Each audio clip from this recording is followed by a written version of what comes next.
Mahoro kuri mwebwe mwese mwahisemo gukurikira ibiganiro vyacu kaze muri ano makuru avugwa mu rurimi rw'ikirundi agizwe n'ingingo nkuru zikurikira gukuraho amatagisi ku gitoro biri mu vyatumye igihugu c'u Burundi kitaduza ibiciro akaba ngo arico conyene kitabikoze kuva hadutse ingwano hagati y'Uburusiya na Ukraine n'ivyavuzwe n'umukuru w'igihugu kuri uyu wa kane mu masengesho ategurwa n'umugambwe CNDD FDD ku wa kane uku kwezi guheze yamara rero ico gitoro kiracakenye mu mastation amwamwe turabwiraho bagenzi bacu baciye uko babisanze gutanga inyigisho kuvyerekeye akamaro ko gukoresha imbaburi ziganya amakara biri mu nyishu zofasha gukingira ibidukikije ni mu gihe ivyigwa vyerekana yuko ingo 99% zigikoresha inkwi n'amakara mu gucana murabikurikira mw'idonido ryano makuru.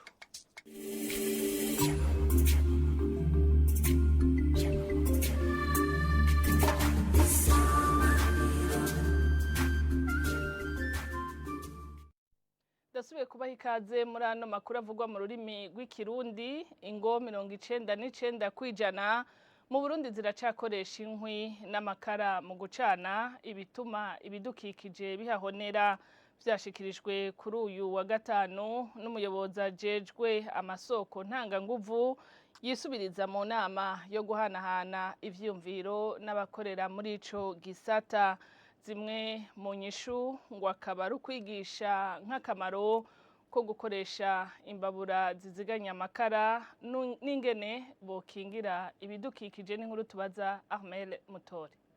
Abakoresha uburyo bwo gucana budahungabanya ibidukikije ngo baracari bake mu Burundi aho bagera ku bice 2% gusa nkuko bimenyeshwa n'umuyobozi ajejwe amasoko ntanganguvu yisubiriza mu bushikiranganje bujejwe amasoko ntanganguvu.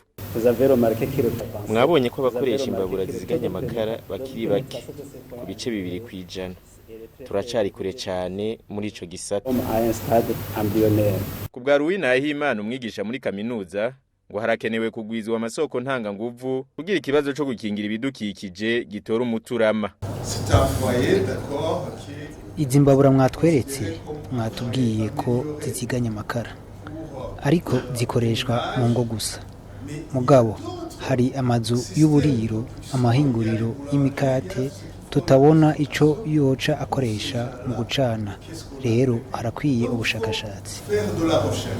Hari ivyigwa vyerekana ko mu Burundi hacibwa ibiti vyinshi kurusha ibitegwa ngo bishobora gutera ubugaragwa mu myaka iza atagikozwe. Umucibwa dufise yerekana yuko ku mashamba dufise ico bita mu rurimi rw'igifaransa recouvert forestier dukoresha ibice 9% tugatera ibice 7%. Murumva yuko dutera bike tugakoresha vyinshi. Hanyuma kuri ico cigwa nyene igisagara ca Gitega na Bujumbura cerekanye yuko gikoresha amatoni angana n'ibihumbi 114 ku mwaka by'amakara. Ico cigwa kigerageza cerekana ko mu myaka iri hagati ya 25 na 40 abo bantu ibyo bisagara bibiri barashobora kuba bahejeje ibiti byose dufise mu Burundi bizabashaka.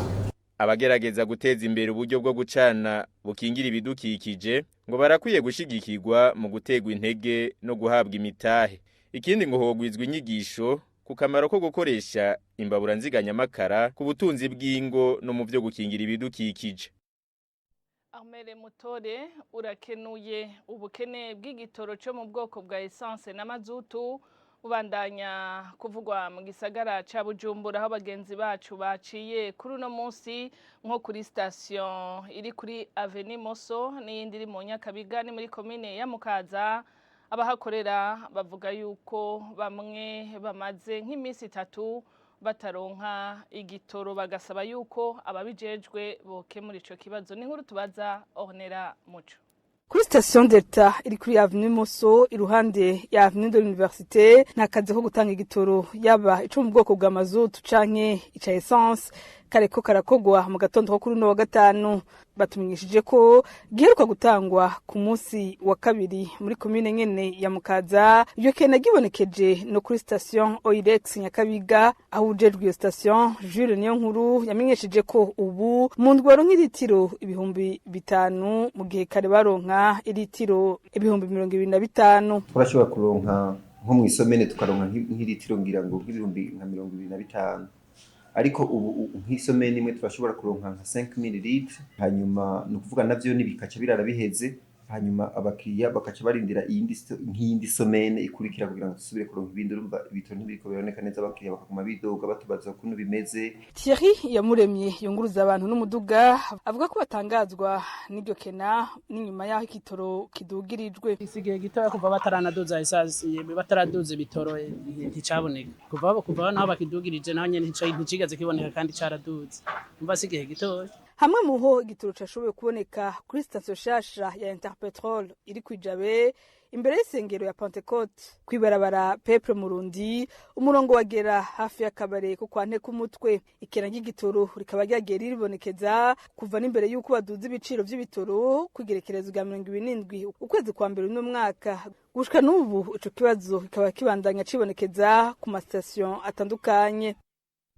Nubwo biruko mukuru w'igihugu c'u Burundi avuga ko igihugu c'u Burundi arico conyene kitaraduza ibiciro vy'igitoro kuva ingwano yo mu bihugu vya Ukraine iri hagati y'igihugu c'u Burusiya na Ukraine itanguye. Evariste Ndayishimiye akaba yabishikirije kuri uyu wa kane mu masengesho atunganywa n'umugambwe CNDD FDD uko ukwezi gutashe. Yanamenyesheje yuko ivyo vyavuye ku kigoro ka leta yagerageje gukuraho amatagisi yose ku gitoro. Byose shobora kumva igihugu abakungu yose yafatiriye hanakugarana imyaka nk'ijya agwa mu 2015 ugatusanga mu karere ico gihugu igitoro kizimbutse, ugasanga ico gihugu igitoro kizimbutse. Aka kantu ko nyene kabaye kuri Ukraine na Burusiya bose niburaye bace bagwiza kabiri ku gitoro. Mugatorora turacacubagiza ihe muziriko turabagomba mugatorora turacacubagiza mugabo bo bace bagwiza kabiri mu karere baci ibintu byose biduga n'icyo kutace biduga.